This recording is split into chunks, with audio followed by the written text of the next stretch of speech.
Welcome to the Seriously Absurd podcast, where there are no stupid questions, only inquisitive idiots. Hi, Zax.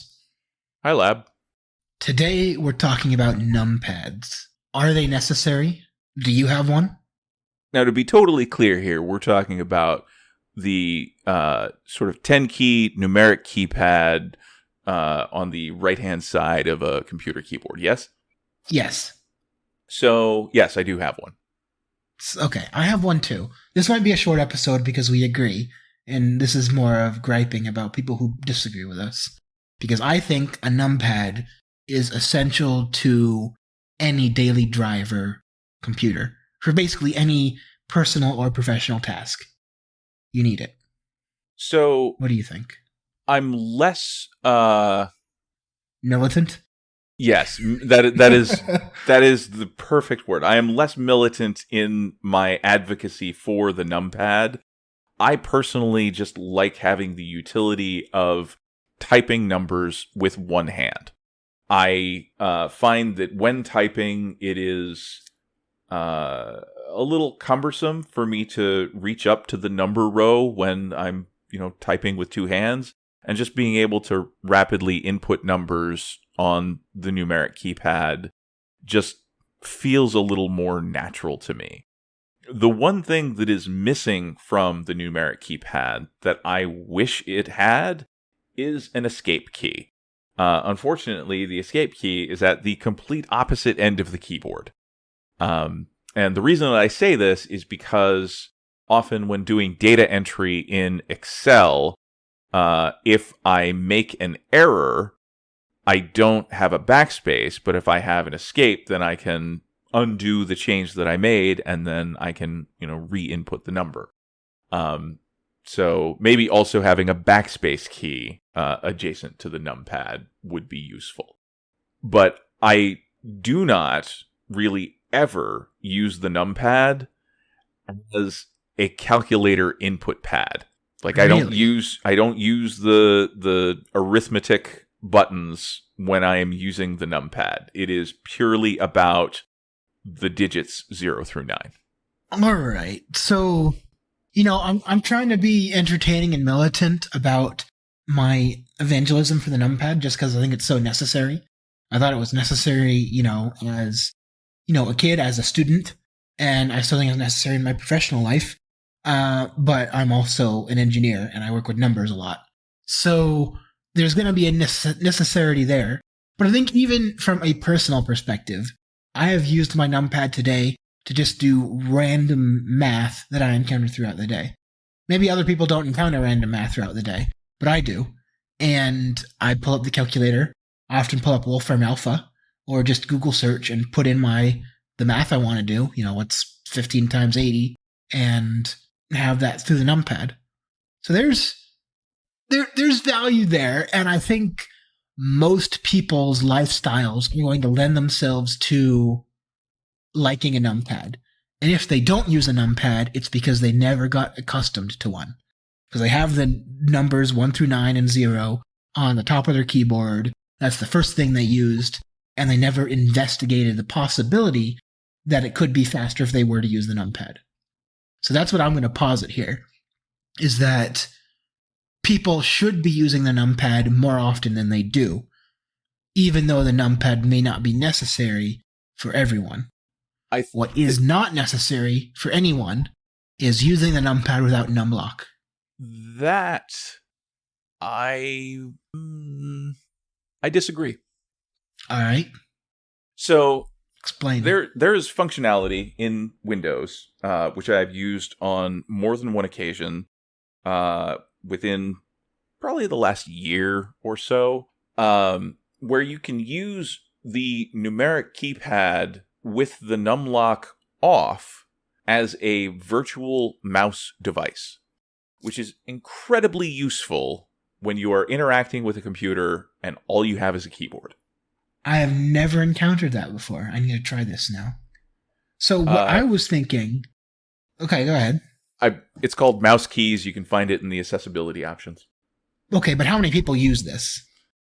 How often do you use this? Well, as an IT professional, I use it probably once or twice a year There's Okay, there's once or something, twice a year.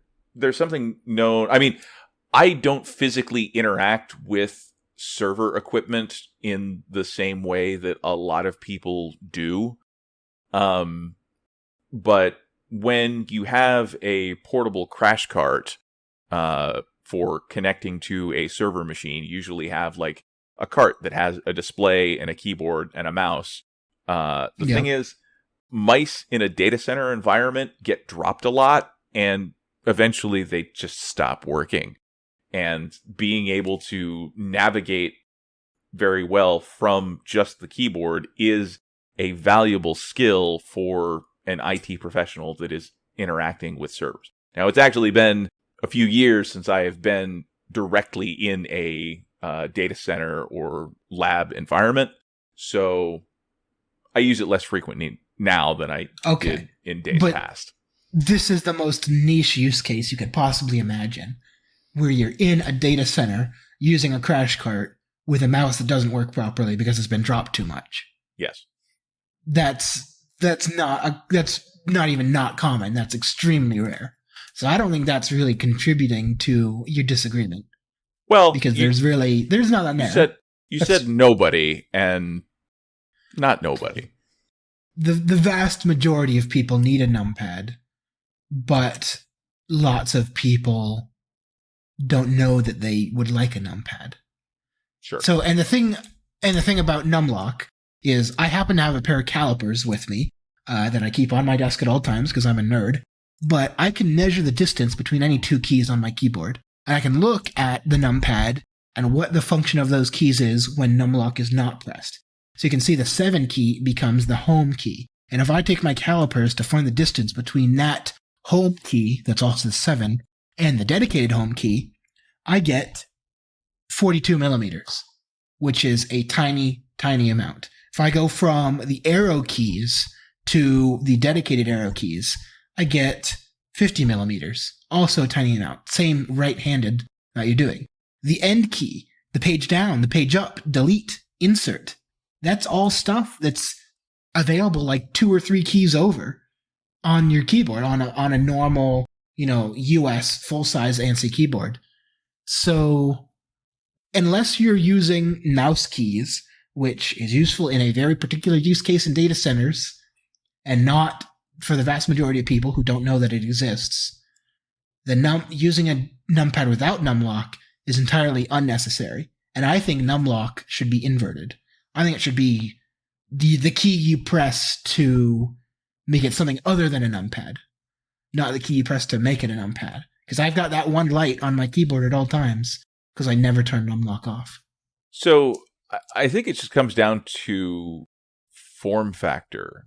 The arrangement of the arrow keys as a sort of plus shape rather than the inverted T shape may be more intuitive to some people.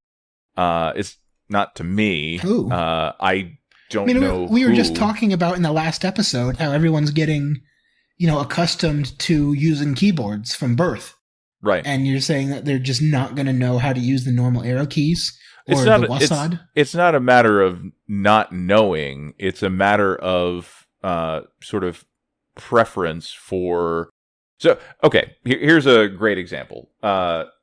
When you are copying, cutting, and pasting, you use Control-C, Control-X, and Control-V, right? Yes. Okay. There are other key combinations that do that exact functionality. Do you know what they are? No. Okay. So, Control Insert will copy, Shift Insert will paste, and Shift Delete will cut. That all seems more difficult to do from an ergonomic perspective, at least, than just Control-C, Control-V, Control-X. You may think that, but doing Control-C, Control-V, Control-X requires you to do a 2-key combination with one hand, whereas using the insert and delete keys with your right hand and using the control or shift keys with your left hand enables people that have mobility issues to access that functionality without having to do a sort of cumbersome gesture with their hand.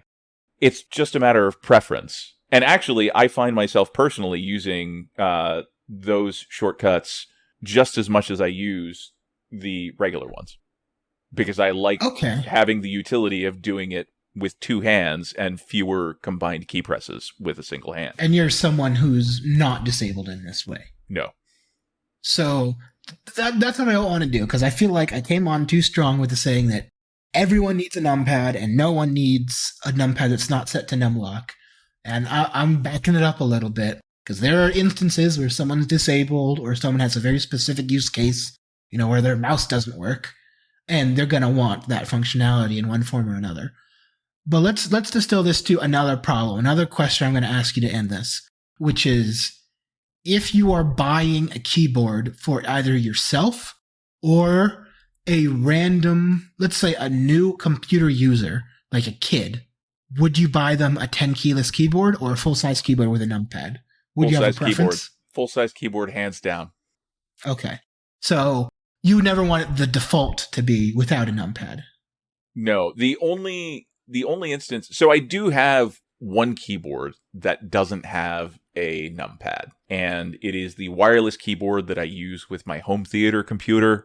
And I don't really need a numpad in that environment. Where the numpad would be, there's a trackpad. Okay, so that's a use case, but that's a very special use case. That's not a daily driver PC that you use to conduct your life's business. Right. It is my daily driver PC that I use to watch mostly Netflix. Yeah. So we're not going to count that. But I think we've determined, with lots of exceptions, with lots of, allowances for different people, but to say for the majority of time, the average person or any new computer user, they should have a numpad, but they will have very little use for a numpad without numlock on. I think that's accurate. However, I do appreciate sort of the explorative efforts that are going on in the mechanical keyboard community, where people are coming up with new layouts that are putting different keys in different places. And it would not surprise me to find that somebody else has come up with a sort of 10-key interface that has greater utility than the 10-key interface that we're all used to. Case in point, I want a 10-key that has both escape and backspace in addition to these other things. And I could see it being possible that somebody that is very familiar with the 10-key layout would be able to use it to navigate a spreadsheet or other application for data entry very quickly without really moving their hand. Because you'd be able to toggle the numlock, use the arrow keys to navigate, toggle it back in, type in a number, toggle off, navigate to another cell, toggle on, type a number. Like, if you get proficient at that sort of data entry, I hadn't thought of that. I had not thought of that. That's really smart. I need to try that now, because I use Excel all the time, and I've never considered doing it that way. My entire perception of reality has been shattered. Pleased all right, to be. That's a good place to end, because I got to test this out. So we've accomplished nothing. I have learned nothing. Maybe I've changed my mind. Maybe not having numlock is useful. Okay. All right. Thank you for the illumination, Zax. You're welcome, Lab. Wow. Thank you for joining us on this week's episode of the Seriously Absurd podcast. Please come back again next week for a discussion about human sexuality.